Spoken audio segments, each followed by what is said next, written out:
Bloomberg Audio Studios. Podcasts, radio, news.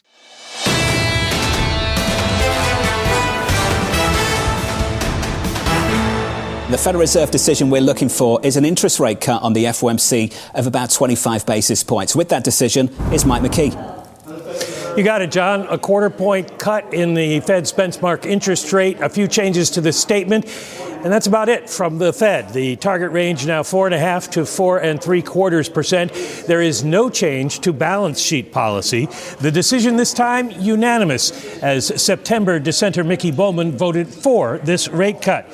Inflation, the statement says, has made progress, dropping the word further, toward the 2% target, but remains somewhat elevated.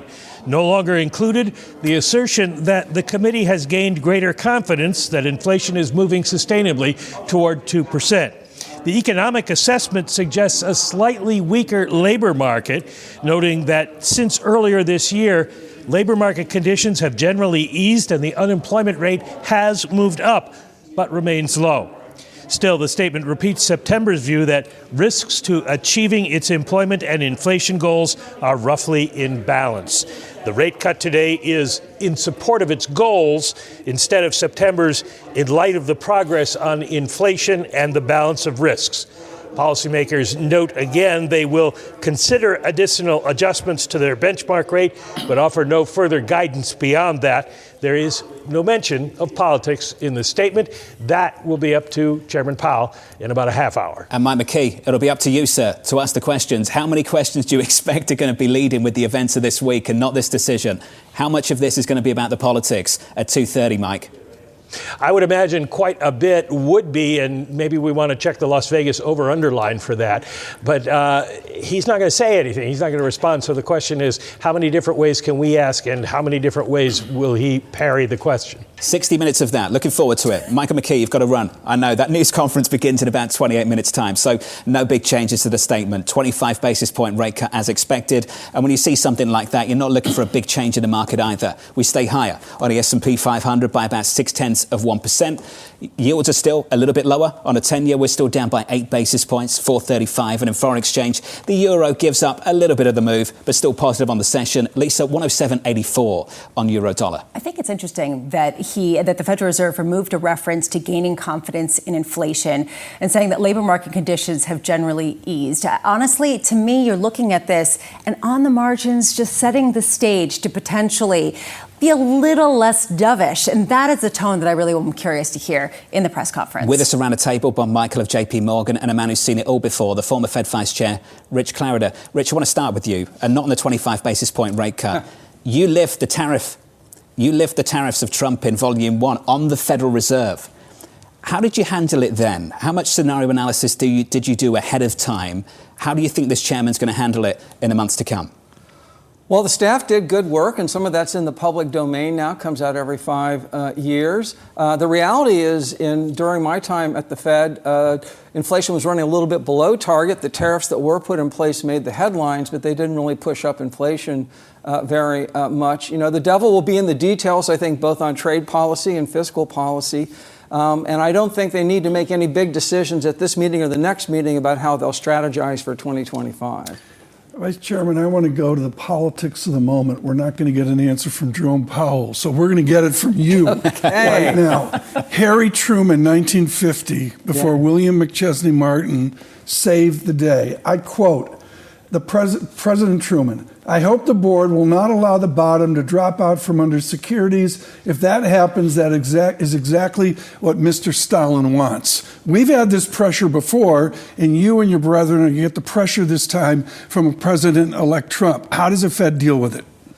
I think they deal with it, Tom, the way that they did the last time. Is just stick your, keep your focus on the goals of policy, price stability, maximum employment, and do what you think can best achieve those goals. You know, as you point out, opinions on the Fed, including from presidents, are not unheard of, and so we could see more of that. But I think the Powell Fed will just keep doing what they're doing. How much is the market, though, speaking louder than any policy that's going to come down the pike? The fact that we've seen this massive rally in stocks and a sell-off in bonds that hasn't really hit risk assets. How much does that have to really cause the Fed to pause and even reconsider whether to cut rates again in December?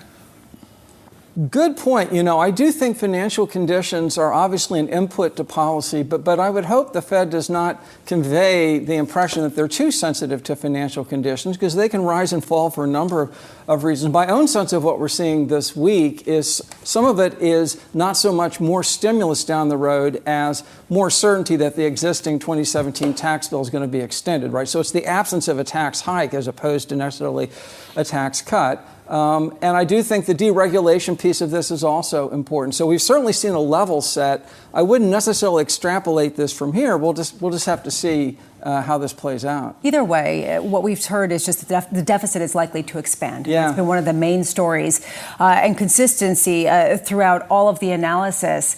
Does the Fed deal with that at all by signaling what they plan to do with their balance sheet? There's some speculation that, they could potentially monetize the debt to keep even keel economic conditions.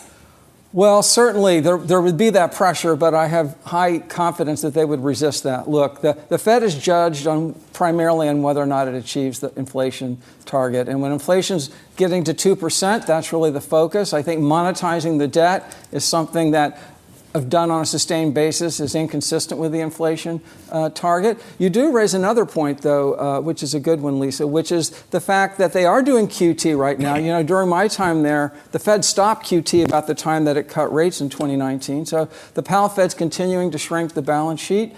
They've given some indication about when they'll stop, but that, I think, will be a decision they'll need to make next year. And that could be in the context of pretty depressing budget numbers. Bob, Michael, all of this seems very predictable. You get this from a former Fed official, Columbia professor as well. What is the surprise you're worried about into Q1, Q2? Well, I guess my question for Rich is, what are they modeling? Are they modeling all the probabilities that fiscal stimulus could look like? Are they modeling the extension of the tax cuts? Or are they just modeling the existing economy?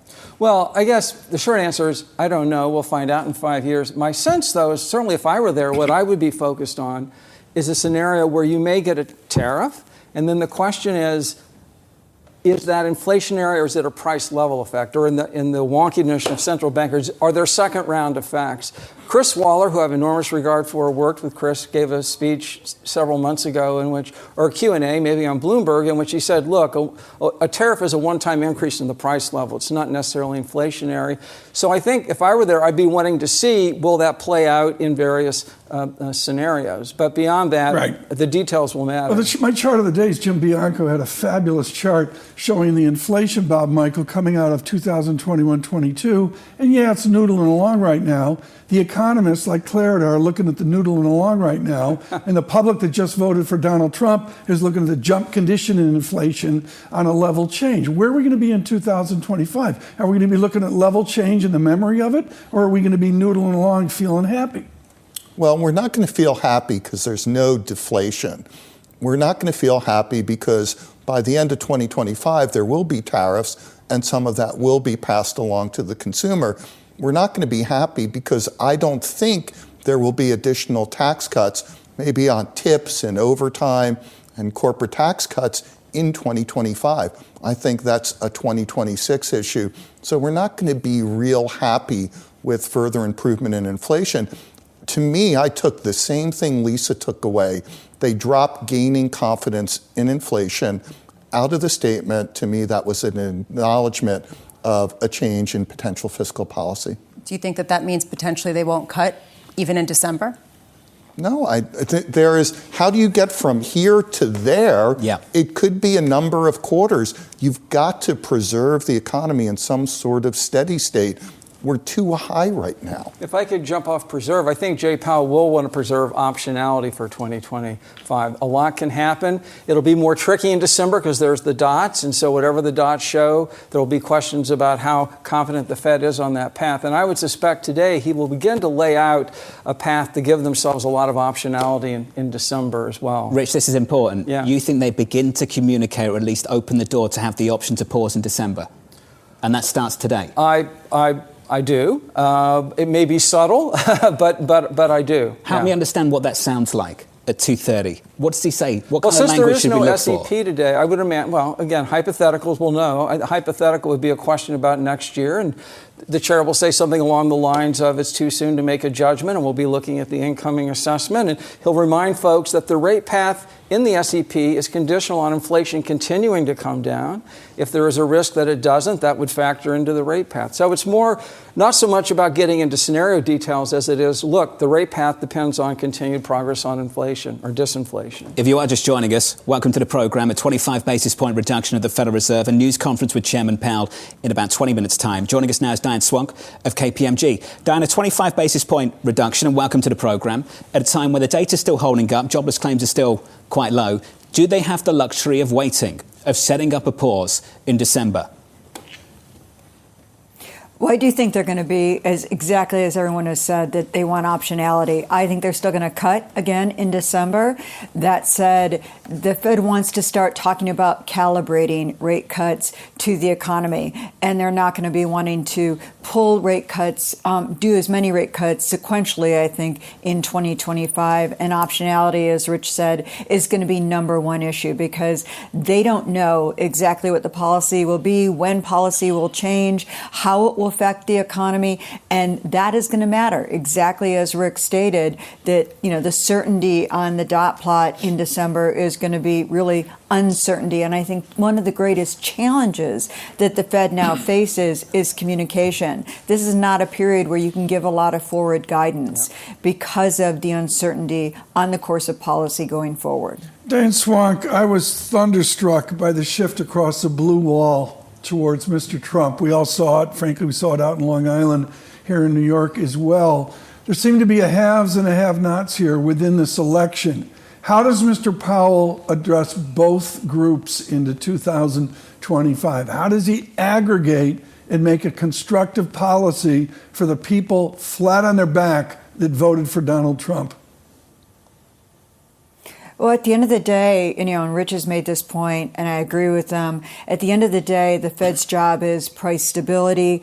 There is deflation in some goods prices, so some goods prices are coming down. They're still elevated from where they were.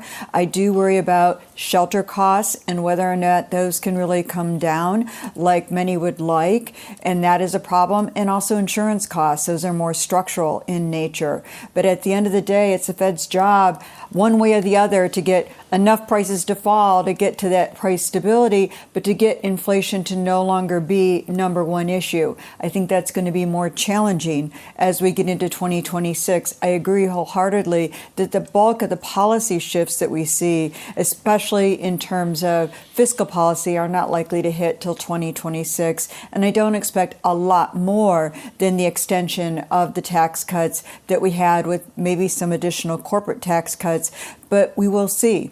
And I think it will take some time. I don't think it's all going to be done in the first 100 days. The tariffs, as Rich said, are issues that can be a level change, but if you combine them with curbs on immigration at this time and actually have any kind of deportations along with that, that tends to both stem growth and stoke inflation in this environment. We are not where we were pre-pandemic, and certainly tariffs in sequential order along with retaliatory tariffs, that kind of a situation would be much harder for the Federal Reserve to deal with, and the pressure on the Fed is going to intensify if that occurs. There's a lot of nodding around the table. I find it fascinating how little we understand inflation and exactly what's going to cause a real surge in it. And I do have to wonder, and Bob, I'll throw this to you because I know you think that the Fed should keep cutting and that there is weakness to be addressing. I am struck by the fact that there hasn't been a more marked slowdown in any of the economic data with high yields, with rates at the long end as high as they've gotten. Doesn't that tell us something about how restrictive or not that restrictive policy actually is at this level? Well, I think it's unfair to say there are no signs of a slowdown. As I said, you look at new and existing home sales. Those are purely dependent on the level of rates currently because we know home prices aren't going to come back and they're quite high. And so new and existing home sales are down. They're going to decline further with this pop-up in rates. And as I said, in corporate America, you look at the amount of amend and extend and pick, there is a lot of corporate America that's struggling with the higher cost of funding, and a lot of that is floating rate. So for me, if you're at the Fed, you've got to step back and say, okay, We're also looking at performance of credit cards and auto loans and other things. We do continue to need to take some of the pressure off to ensure we have a soft landing. I'm not talking about going to 0, 2, or 3%. I'm just saying where we are currently around 5% is still a little bit too high. I'm going to be the rude one today, the former vice chairman of the Federal Reserve System. This is Kyla Tausch over at CNN. Michael McKee passes this on to us. McKee insists that I'm as rude as I can be to Richard Clarida. There's speculation here after the Powell term. Your name is not mentioned. That's, I guess, the good news. Yeah. There's Kevin Hassett and Kevin Warsh as well. Those are two very different people.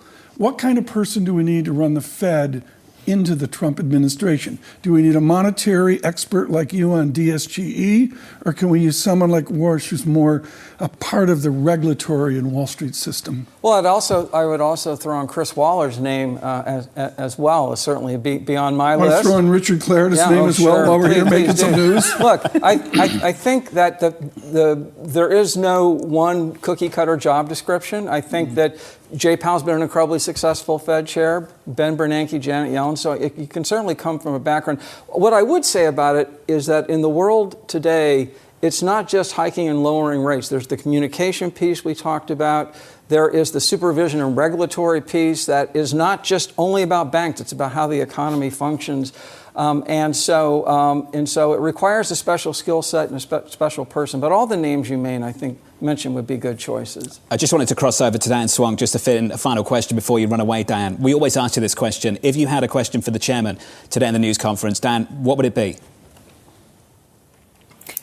It would be how much discussion was there about the labor market and the recent inflation numbers. I mean, that is where the tire meets the road in terms of where the next rate cut is going to be, and how much are they secure in the labor market weakness that we saw being transitory with regard to hurricanes and strikes. We know that part is transitory, but there is some signs that the labor market is slowing, and how concerned are they on that? The other issue I think is really important, one that we talk about all the time, that word that's out there, nonlinearity. What the Fed always worries about, and this gets to the issue of, when do rates have a bigger impact on the economy, is the nonlinear effects, I think, in both delinquencies, but also particularly in the business sector where we do see some floating rates out there. There is some stress now starting to show in the business sector, and I think that's a very important issue. Dan, you're one of the best. It's always great to get some time with you. Dan Swung there of KPMG. If you are just joining us, about 12, 13 minutes away from a news conference with Chairman Powell. Equities at the moment still near session highs at all-time highs on the S&P 500. We're up 1.4% on the Nasdaq. That itself is a record as well. Following a 25 basis point reduction at the Federal Reserve, equities stay elevated. Not much price action off the back of this decision this afternoon, though. Joining us now is Matt Lazzetti over at Deutsche Bank. Matt, I want your thoughts on the outlook. And Matt, welcome to the program. Have you made any changes since the election this week? And if so, how many? Yeah, thanks for having me. So we haven't really made any official changes to the outlook at this point. I think, we need to gain clarity on a number of things. How we're thinking about tax policy, the sequencing of that between trade and tariffs will be really important. But we did publish a note just giving kind of a guidepost of where we think the economy may be moving and where the Fed outlook may be moving for next year. And in particular, we do think that we could upgrade our growth forecast for next year, probably into the 2.5% range, give or take or so. A labor market that is probably going to look a little bit tighter on the back of tax cuts that we're likely to see, easier financial conditions that we're likely to have, but also a Fed that is likely cutting rates less next year than we previously thought. And so, we are kind of outlined a scenario in which the Fed stops cutting rates above 4% next year. Yeah, this is one comment from the recent note that you put out, that if it truly is a red sweep, then the likelihood is that the Fed funds rate remains above 4% by the end of next year, with growth and inflation revised upward. Matt, what would you have to see to make that your base case? Look, I think we're close to that. I think it's just getting clarity on how we think the policy outlook is likely to evolve. I think we know a few things since the September meeting. One, labor market data, I think on balance have come in better and have diminished some of the downside risks that we've been worried about. Two, inflation data have come in hotter than anticipated. And so I think if the Fed were to have revised their forecast today, it's inflation higher, a labor market that is tighter. three financial conditions have eased considerably since the September meeting. And so I think as you look at all of that and just ignore the election for the time being, you've actually had an evolution in the data and financial conditions which would be hawkish for the Fed. Now, we overlay on top of that fiscal stimulus that may come via tax cuts, trade policy that could lift inflation next year. And I think undeniably together, these are just hawkish developments for the Fed. Matt Lozzetti, George Sarvelis talked to him the other day. He's a little occupied with the collapse of the German government. But what does Deutsche Bank feel about the ability to steer to a weaker dollar, something President Trump would like?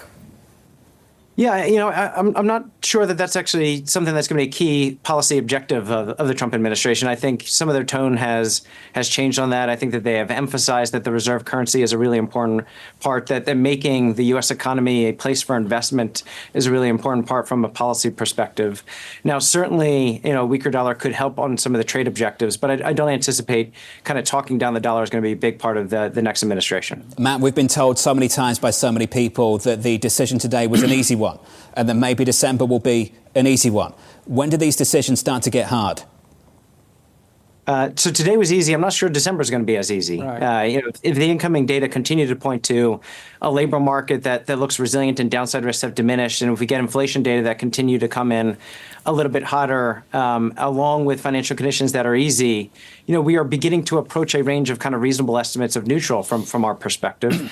We think neutral from a nominal rate perspective could be anywhere probably between 3.5% and 4%.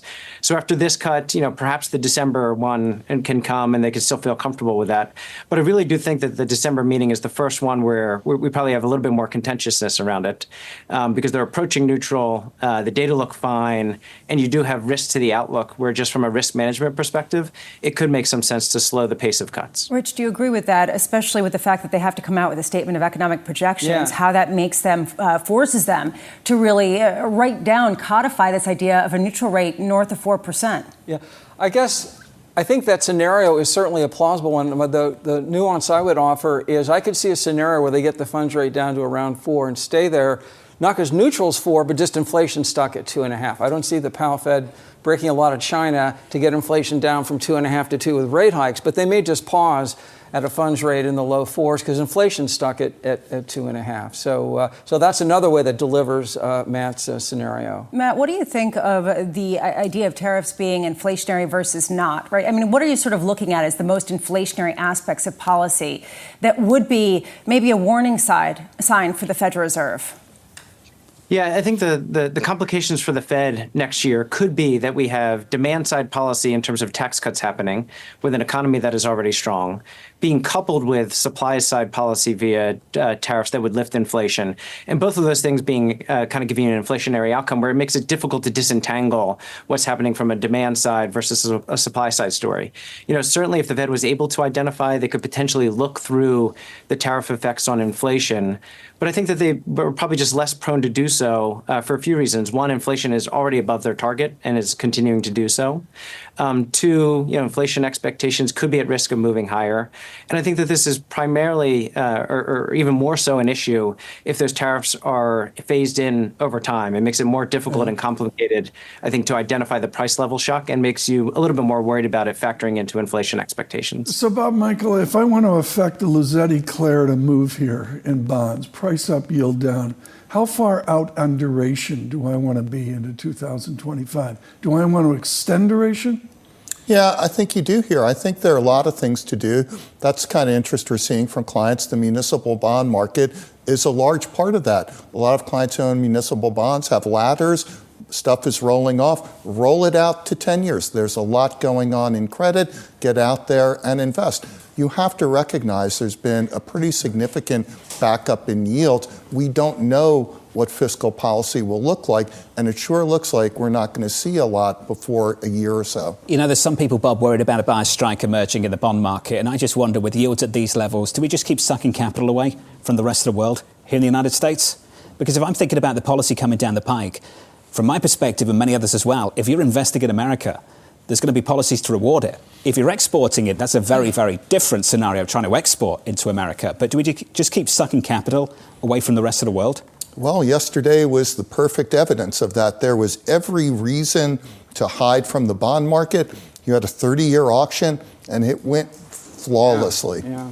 You see the same thing, Rich? I do. And in particular, look, we focus on the U.S., but it's a global bond market, and Treasury yields 4.5. We saw almost exactly a year ago, Treasury yields got to 5, and there was a voracious appetite to lock in those yields. And so I do think there's a range within which the growth in the Fed and the fiscal pit plays in. But beyond a certain point, it becomes very attractive to international investors. So we retain the privilege of acting recklessly, as some people might say.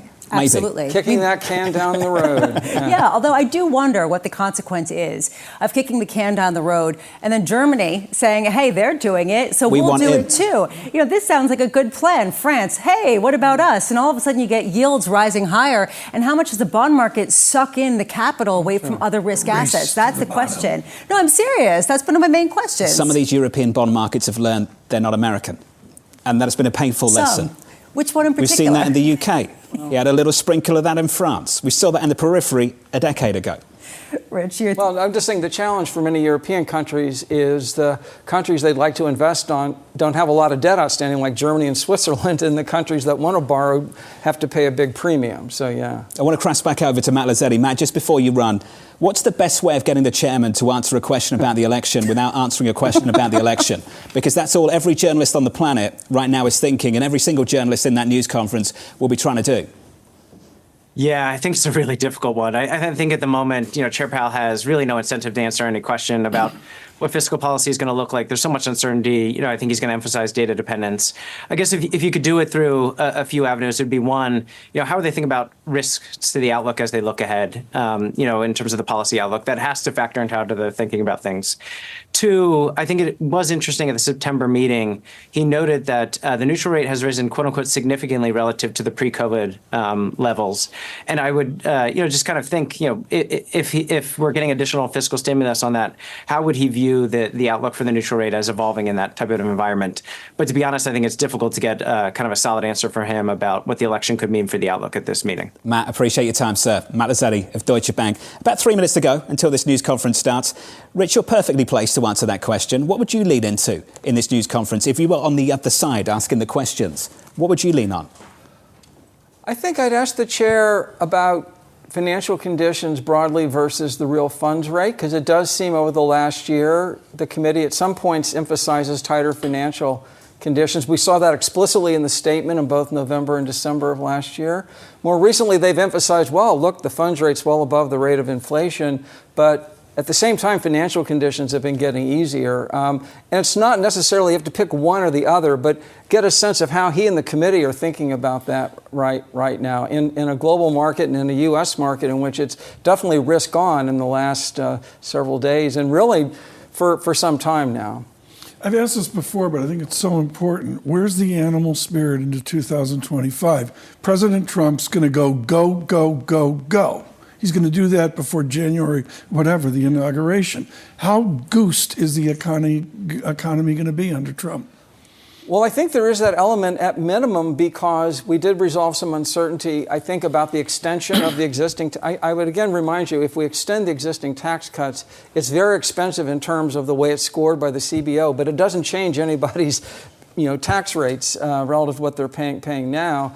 I think the regulation, in particular certain sectors, energy and perhaps financial services, is sort of a one-time reassessment. I don't think you can keep that going. I think we are seeing a more or less rational, at least directionality-wise, reaction to markets. And to point on the dollar, strong dollar. I know some would like it weaker, but this is the dollar. Who's the sum? Yeah.